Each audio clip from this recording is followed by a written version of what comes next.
কোথায় যাচ্ছি? আজকে গড়িয়াহাট যাচ্ছি। আমরা ক্যাপশন দেখে আর আমার মায়ের কথা শুনে বুঝতেই পারছো আজ আমি কোথায় যাচ্ছি। হ্যাঁ, আজ আমরা গড়িয়াহাটে যাচ্ছি। আর গড়িয়াহাটে কি কি শপিং করলাম আর কোথায় কোথায় গেলাম এই ব্লগে পুরোটাই শেয়ার করব। তো দেখো, প্রথমে স্টার্টিংয়েই আমি একদম ফুটের সাইডে যে কুর্তিগুলো থাকে ওগুলো 180 করে বিক্রি হচ্ছিল। খুবই কোয়ালিটিগুলো ভালো, অ্যাপ্রক্স প্রাইসের মধ্যে তো খুবই ভালো। আর তারপরেই ছিল হচ্ছে ব্লাউজের দোকান।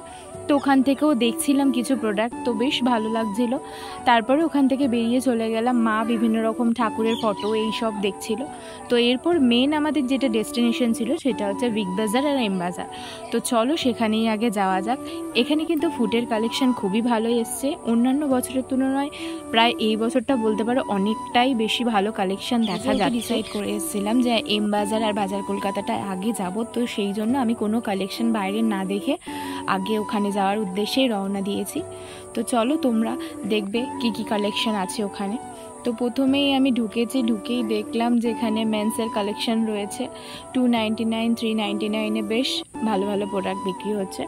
তারপর গার্লস কালেকশানে দেখলাম, তো সেখানে গিয়ে ওয়ান পিসগুলো জাস্ট দেখো, এত সুন্দর ওয়ান পিসগুলো। আমি কোনো বছর গিয়ে এত ভালো ভালো কালেকশান পাই না, বাট এই বছর যেহেতু আমার কালেকশান হয়ে গেছিলো তাও আমি এখান থেকে একটা ওয়ান পিস নিয়েছি। আর সেটা আমার ভিডিওর মধ্যে ছিল, বাট আমি এখন যেহেতু শো করাবো না তাই আমি ভিডিওটাকে ক্রপ করে দিয়েছি। বাট এবার যখন পরবো অবশ্যই তোমাদেরকে বলবো। তো দেখো এখানে কিন্তু ওয়ান পিসগুলো খুব সুন্দর লাগছে আর এগুলোর কোয়ালিটিটাও খুবই ভালো। ওয়াইজ কোয়ালিটির কিন্তু কোনো কম্প্রোমাইজ হবে না। 899, 999 সমস্ত প্রোডাক্ট এর মধ্যেই ছিল। তো 1000-এর মধ্যে তোমরা কিন্তু সব কিছুই পারচেস করতে পারবে। এবারে চলো দেখি একটু কুর্তির কালেকশন।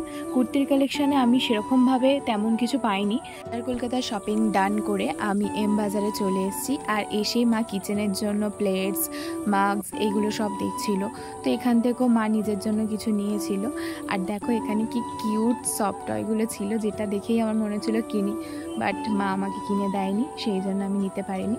আর এই পান্ডাটা তো সব থেকে বেস্ট, আমার সব কিছুর মধ্যে পান্ডা কিন্তু সব থেকে বেশি ভালো লাগে। তো চলো, আমাদের যেহেতু 3টে টিকিটস হয়েছিল, তো 3টে টিকিটসের জন্য আমরা একটা লাকি ড্র খেলতে পেরেছি। তো সেটার রেজাল্ট আসবে অষ্টমীতে। এর কালেকশন শেষ করার পর আমাদের তিলোত্তমার জন্য এখানে একটা র্যালির আয়োজন হয়েছিল। আমরা প্রায় আর কালেকশনের জন্য ঘুরতে পারিনি, কারণ যেহেতু এখানে র্যালি চলছিল তো সেখানেই আমরা জয়েন করেছিলাম। আর প্রায় বেশ কিছুক্ষণ আমরা ওখানেই ছিলাম।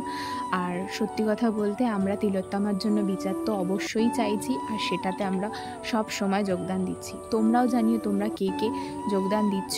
আর আমরা সবাই কিন্তু একটাই জিনিস চাই, যে জাস্টিস আমাদের লাগবে, তো সেটা আমরা পাবো আশা করা যায়। তো চলো, এবার আমার শপিং কমপ্লিট হয়ে গেছে, এবার একটু কিছু খাওয়া দাওয়া যাক।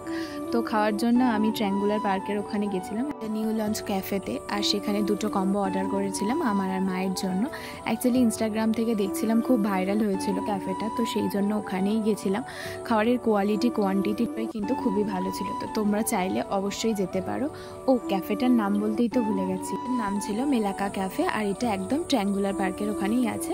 তো তোমরা অবশ্যই একবার গুগলে সার্চ করে নেবে, দেন সমস্ত ডিটেলস পেয়ে যাবে। তো চলো, লাস্টের ডেজার্ট খেয়ে আমরা আমাদের খাওয়া কমপ্লিট করলাম। আর শেষমেশ একটুখানি ভিডিও ক্লিপ নিলাম। তো সেখানে দেখলে মা আমাকে খাইয়ে দিল।